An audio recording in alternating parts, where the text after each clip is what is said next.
মাছরাঙা পাখি দেখুন পেয়ারা খাচ্ছে। তো মাছরাঙা আমার ভাই ধরে এনেছে এটাকে। মূলত এটা জালের মধ্যে আটকা পড়ছে। সো দেখতে পাচ্ছেন এই মুহূর্তে একটা জীবিত মাছরাঙা, খুবই সুন্দর এবং দুর্লভ প্রকৃতির একটি পাখি।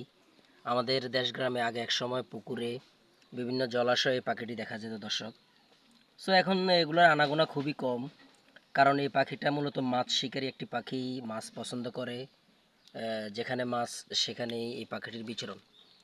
সো জানি না কিভাবে এটা হইলো, তারপরও আমাদের এইখানে এটা এই মুহূর্তে পেয়েছি ছোট ভাই রাসেল। সো দর্শক দেখুন, ওকে খাওয়ানোর চেষ্টা চলতেছে। মূলত মাছরাঙা দেশীয় প্রজাতির একটি পাখি, দুর্লভ প্রকৃতির একটি পাখি, আপনারা সবাই জানেন। সো এটার কালারটা খুবই বৈচিত্র্যময় এবং সুন্দর একটি পাখি।